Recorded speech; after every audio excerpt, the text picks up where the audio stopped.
उसकी खूबसूरती का पूरे मोहल्ले चर्चा था। जब कभी भी खूबसूरत बच्चियों का तज़किरा होता तो रज़ी भाई की बेटी ज़ैबा का नाम सर फहरिस्त आता। कुछ लड़के ज़ैबा को मलकाए हुस्न भी बोलते थे।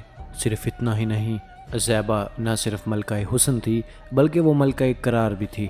वो सिर्फ 11 बरस की थी ज़ैबा जब इसकी माँ का साया इसके सर से उठ गया था। रज़ी मियाँ साइकिल से करियाना का माल दुकानदारों को सप्लाई का काम करते थे, मगर जब से बीवी ने दुनिया को लब्बैक किया तो इसने छोटी सी बैठक में करियाने की दुकान खोल ली। जब बीवी थी तो कोई फिक्र न थी घर किस वक्त आना है, मगर अब बेटी का साथ है। आज के दौर में जिसके घर बेटी हो और वो भी बगैर माँ, तो बाप को बहुत सोच समझ कर कदम रखना पड़ता है। रफ्ता रफ्ता बेटी 18 साल पार कर चुकी है। ज़ेबा ने एक माँ का किरदार अदा किया। जैसे एक माँ अपने घर का ख्याल रखती है, रज़ी को अपनी बेटी पर फख्र था। उन्हें अपनी बेटी को देखकर खुद पर बहुत रश्क होता था। रज़ी बाई की यही तमन्ना थी कि कोई मुनासिब रिश्ता मिल जाए ताकि अपनी बेटी के हाथ पीले कर दे। जिक्र किससे करें, आजकल किरदार को कम, दौलत को ज्यादा अहमियत देते हैं।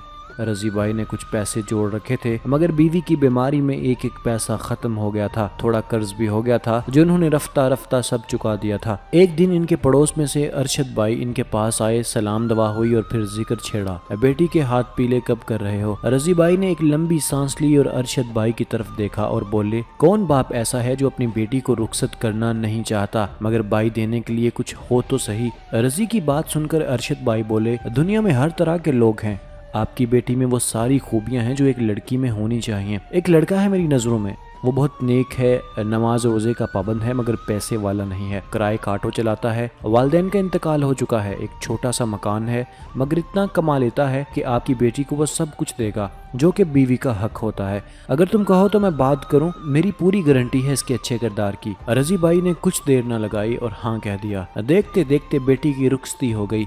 वक्त गुजरता गया और 5 बरस गुजर गए। ज़ेबा को इन 5 सालों का पता भी न चल सका कैसे गुजर गए। ज़ेबा ने भी बीवी का फ़र्ज़ अदा करने में कोई कसर न छोड़ी थी। अब वो 2 बच्चों की माँ भी बन चुकी थी। एक बेटा 3 साल का और बेटी 1 साल की थी, मगर आज भी ज़ेबा इतनी खूबसूरत लगती थी कि कोई इतना सोच भी नहीं सकता था।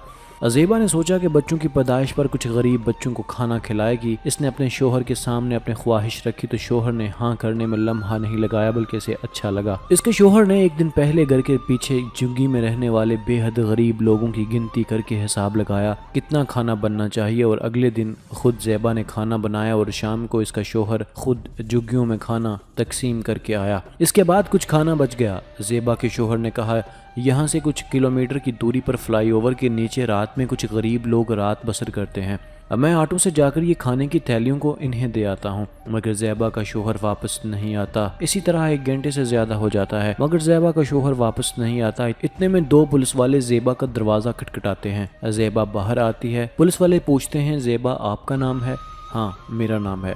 क्या वो ऑटो चलाते हैं? जी हाँ। मगर ये सब कुछ क्यों पूछ रहे हैं? इनकी ऑटो की ट्रक से टक्कर हो गई है, वो अस्पताल में है। इस वक्त ज़ेबा के घर में एक पड़ोसन भी थी। ज़ेबा अपने बच्चों को सौंपकर अस्पताल पहुंचती है और अपने शोहर को देखकर इसके होश उड़ जाते हैं। वो पूछती है, ये सब कैसे हो गया? ज़ेबा, जो होना था हो गया, बच्चों का ख्याल रखना, इन्हें किसी चीज़ की कमी महसूस मत होने देना। इससे पहले ज़ेबा कुछ कह पाती, इसके शोहर की गर्दन एक तरफ झुक गई। वो डॉक्टर के पास गई और डॉक्टर ने इसकी नब्ज़ की जाँच करता है और सर नीचे करते हुए बोलता है कि ये अब नहीं रहे। ज़ेबा की तो दुनिया ही उलट जाती है। कुछ घंटों बाद जब ज़ेबा के वालिद को फ़ोन पर अपने दामाद की मौत का मालूम हुआ तो इन्हें बहुत सदमा लगा। उन्होंने कहा, बेटी मैं तुझे लेने आ रहा हूँ, मगर ज़ेबा ने मना कर दिया और कहा कि आप वहाँ भी अकेले रहते हैं। रज़ी बाई ने इत्तफाक करते हुए मकान खाली कर अपनी बेटी के घर सोचकर मुंतकिल हो गए और नवासों की कफालत करने लगे। जो थोड़े पैसे थे सब इकट्ठे कर लिए थे। अभी रज़ी बाई ने काम शुरू ही किया था कि अचानक इनके सीने में दर्द उठा। ज़ेबा जब तक इन्हें पड़ोसियों की मदद से अस्पताल ले जाती, इन्होंने घर में ही दम तोड़ दिया था। ज़ेबा पर गोया गमों का पहाड़ टूट पड़ा हो। जो घर में पैसा था वो खर्च होता गया। मजदूरी करे तो कैसे करे। एक मिलने वाली ने इसे राय दी कि आधा किलोमीटर दूर एक बहुत बड़ी इमारत बन रही है, वहीं मैं भी काम करती हूँ। ठेकेदार बहुत नेक इंसान है, अगर तुम तैयार हो तो मैं कल बात कर लूंगी, परसों काम पर लग जाना। ज़ेबा तैयार हो गई। तैयार होना भी था, बच्चों को जो पालना था।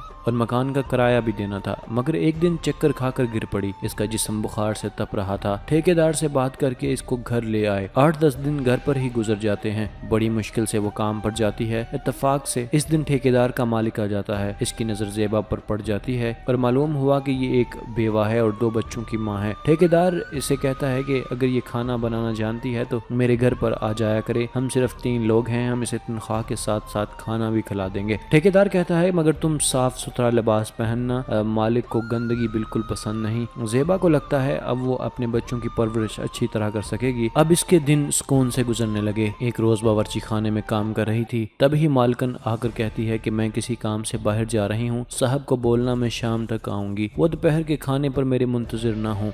ज़ेबा इसे बोल देती है। तभी मालकन का फ़ोन आता है कि मम्मी की अचानक तबीयत ख़राब हो गई है, मम्मी के पास जा रही हूँ, कुछ दिन भी लग सकते हैं। ज़ेबा अपने शोहर की याद में खोई हुई थी कि कोई पीछे से इसके कंधे पर हाथ रख और देखती है कि कोई और नहीं इसका मालिक होता है। साहब जी ये क्या, तुम बहुत खूबसूरत हो, अगर थोड़ा सा हुस्न हमें भी मिल जाए तो क्या फ़र्क पड़ जाएगा। ज़ेबा ने एक ज़ोरदार तमाचा इसके गाल पर रसीद कर दिया। साहब हम गरीब हैं, और अपने दोनों बच्चों को लेकर चलने लगी। अपने घर के लिए कोई और नौकरानी ढूंढ लेना। मालिक ने कहा तुझे इस थप्पड़ की कीमत चुकाना होगी, तुझे एक दिन मेरे पास आना पड़ेगा। और 2 दिन गुजर गए। घर में जो था खत्म हो गया था। लाख कोशिश के बाद कुछ इंतजाम ना हो सका। माँ की ममता तड़पने लगी। शाम हो गई। बच्चों को भूख की शिद्दत हद से ज्यादा बढ़ गई। क्या करे क्या ना करे, समझ से बाहर था। बच्चे भूख से तड़प रहे थे। माँ खुद 2 दिन से खाली पेट थी। ठेकेदार ने भी इसको कोई काम नहीं दिया था। जहाँ पहले काम करती थी बेबस वालाचार माँ क्या करे। बच्चे नीम जान हो चुके थे, मगर क्या करे। आखिर बच्चों को बचाना इस माँ की मजबूरी थी। आखिर वो मालिक के पास पहुँच गई। कुंडी खटखटाई। मालिक ने दरवाज़ा खोला। इसके चेहरे पर शैतानी हंसी नजर आ रही थी। मुझे मालूम था ज़ेबा, मेरे बच्चे 3 रोज से भूखे हैं। हाँ, किचन में से जो चाहे ले जाओ।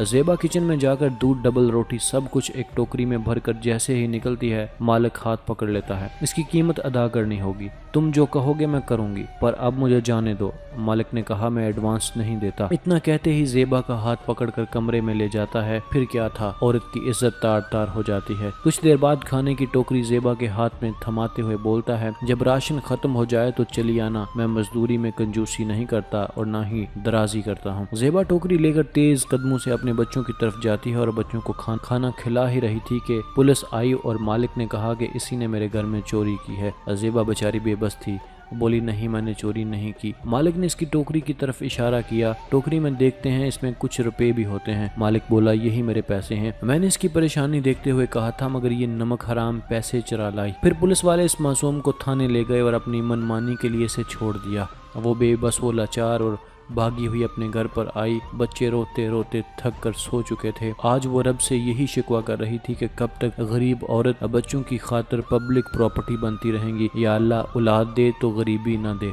वरना इंसान सिर्फ बेड़िए औरत की इज्जत को इस तरह नोच कर खाते रहेंगे। ये समाज अंधा बहरा है, ना हक बोलता है ना हक सुनता है, ना हक इसे दिखाई देता है। ये सितम गरीब औरत पर होता आया है और होता रहेगा। बेवाओं की इज्जत चंद रोटी के नवालों की खातिर यूं ही तार तार होती रहेगी जिस तरह ज़ेबा की हुई, और इसके जिम्मेदार हम सब हैं। रोज़े महशर हम सब से भी सवाल किया जाएगा तुमने ऐसे जुल्म क्यों होने दिए।